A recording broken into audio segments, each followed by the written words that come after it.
Hello friends and family, today's topic is regrets on buying a house. Let's rant. Guys, when we bought this house, I don't think we realized how much financial undertaking it would take. Okay, so in 2021, I think when our child was 6 months or so, we made the decision that we now want to move out of our 2-bedroom rental. We were staying in a very affluent area. It was nice. It was very convenient. It was central to everywhere we frequent. But the issue with the property is that it didn't have like a secure garden or like privacy, because the gardens weren't like sectioned off so anybody could like look into your bedroom window, honestly. And also we shared the same property with a hotel, right? So anybody could really come in. We didn't really have that much of security issues. I mean, I think there was only one incident, but other than that, it was also like just becoming too small because now this babies are crawling, she can do stuff, and you've got nannies, you've got people coming into the house and all that stuff, whatever. So then we decide, okay, fine, we want to move out of the space. And I don't know why our decision was to buy a house. Fine. We find the home that we now live in. We agree on a price, and yeah, things go on very smoothly. And our house was the last house, because I remember when we were viewing homes, where we bought our house, it was sold out. And then they contacted us like a week later and they were like, hey, listen, there's someone's bond, whatever, that fell through. There's an opening, but first grab gets it, so come view and then decide. Firstly, we viewed the house on a screen because the house that they used to view was then sold. Okay, anyway, that's a story for another day. And I think because we really wanted to make this move and we're excited about this move, we didn't really consider a lot of things. So anyway, we buy the house off a plan, basically off a plan and off of what are those things called? Renders, yeah, off renders. That's what we get our house off of. And because our house was the last one, or like it was a sale that fell through, we took whatever the person had decided on. So there were even things that we didn't realize that we could have added on into our home to make it more comfortable for us, whatever. So we got the house as it is, sharp. When we then decided to accept our bond, we were happy with the bond repayments we had then, right? We never considered that the bond repayments would obviously become way more, obviously also with inflation. So this is the first tip. Do not budget according to that. Like, do not. Already, the difference between our bond repayment and our rent at that point was 8,000 Rand. We were comfortable with that, and that's what we were prepared for because we needed the space and we really wanted to, we wanted to grow as people. Cool. Hi, then 9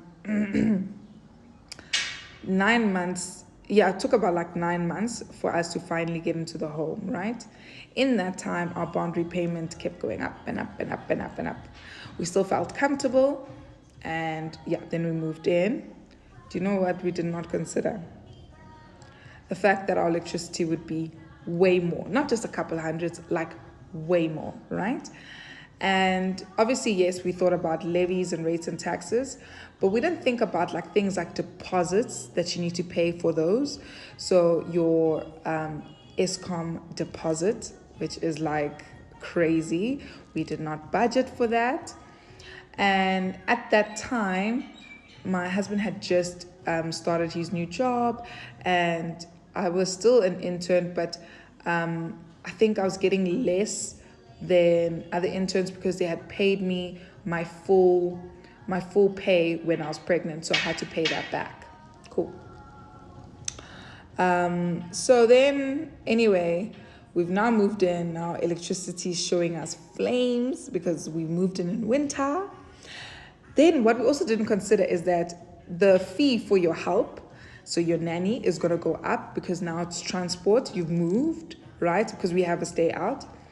And then also, because now the house is bigger, you have to get extra help and you need to pay for that extra help, whether you've budgeted or not. Because we couldn't expect our nanny to clean, do everything, and then also take care of a child that is so busy. Shut. Guys, another thing that we did not consider is that our bond would go up with inflation. So from the time that we signed our agreement to now, our bond has gone up by 9,000. Okay, so that puts us, so you add 9,000 and 8,000, that's 17,000 if I'm not mistaken. That's 17,000 difference to where we come from with the rental. And that's like purely the truth. So we were at a certain point, we've now added 17,000. And that's just with bond, right? Then now you have to factor in your water and lights. You factor in your levies. And now if you live in a sectional title, you have things called special levies. Yo, my way.